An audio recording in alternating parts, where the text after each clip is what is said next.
Alright guys, how you doing? This is Mark Graham, Engineering Manager at Grilla Grills. First off, thanks for your purchase of the Primate, but now we gotta get this thing together. So a few tools you'll need is a couple crescent wrenches. Get a good set of gloves because there is a lot of sheet metal involved and you don't want to cut your hands. And then you'll need an 8mm nut driver or a socket and a Phillips screwdriver. That's all you're going to need to get this thing put together. So you can see around me I got everything taken out, laid out just for ease of assembly. And I got the screw bags kind of separated as well. And from that point on it's pretty easy. So I'll show you how to get it done. Alright, so first of all we got the base here. I got it flipped upside down so I can see the bottom. We're going to install the wheels. I already have 3 installed for the video purposes. There's 2 regular and 2 locking. I like to put the locking ones in the front, that way if I'm moving around I can simply step on them and lock them in place. Some people like hide them in the back.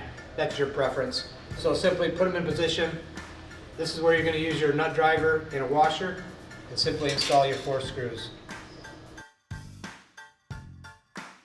Alright, so I got my last wheel put in, so now we're going to flip this thing over. I got the front here facing that way, so now we're going to install the back panel. Alright, so I got my back panel in place, so now we're going to put in the 4 screws. Alright, so we got the back panel installed. Next I'm going to put in the left panel. The left panel can be identified because it has 2 holes here. We want this facing up, so we basically set it on the side, install your 4 screws along the bottom and 2 along the back. Now it's time to install the right side, and again you can tell the right side because it has multiple holes here for your towel rack. So we're going to do the same thing. We're going to put it in position. We're going to put our 4 screws along the back and 2 along the side, and we should be good to go. Alright, so we got our right side panel in. Now it's time for the rear support. There's 2 of these. They look pretty similar. But if you look at this one, it has a tab. This goes along the front, which we'll get to in a minute. So we're going to start with the back. Keep the finished side facing out. We'll put it in place, install the 4 screws. Alright, we got the back support installed, so now we've got to build the internal shelf. We got 2 panels here. First we're going to install the vertical, the smaller one. So to install this, there's clearance holes in the bottom with nuts on here, and you want the finished side on the outside. So we're simply going to put this in place and install our 2 screws. Alright, so I got my vertical panel installed. Next is to put the shelf. On this we got the 2 nuts on this side and the clearance holes on this side. So we're going to put the clearance holes over here, and then the nuts will be on this side, and we'll go ahead and put our 2 screws in the outside out here. Alright, so we got our shelf installed, both these pieces. So next is to put the front support. We already did the back support. It's going to be the same idea. Again, the finished side outward, and we want our doorstop facing down. So simply put it in position, and we're going to install the 4 screws. Alright, so we got the front support installed. Next is to put the 2 doors on. They look similar, but one button does not push, one button does push. So the button that does push goes up top. So in this case, we're going to place the solid button on the bottom, depress the top until it snaps in place, and you're all set. And we'll do the same for the left side. Alright, so we got the cabinet pretty much completely built. So next is time to install a heat shield. This protects the tank from the heat, so I'll simply install this on the right side above the tank, and now we're ready for the heavy lifting. Alright guys, time for the heavy lifting. I'm extremely powerful, so I can do it by myself.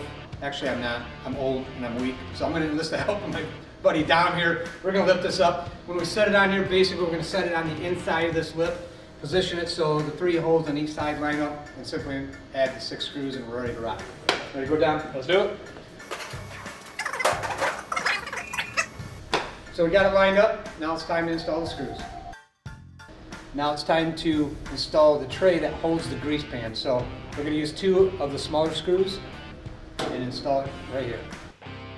Alright, so we've got our support mounted. So next we're going to put the 4 screws in here. These again are the larger screws. And we're going to install these 3/4 of the way.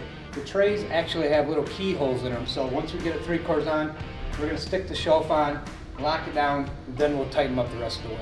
Alright, so I got the 4 screws mounted about 3/4 of the way in. So what I'm gonna do is I'm gonna take this left side shelf that has the tool holders facing the front here. As you can see, there's little keyholes on the back.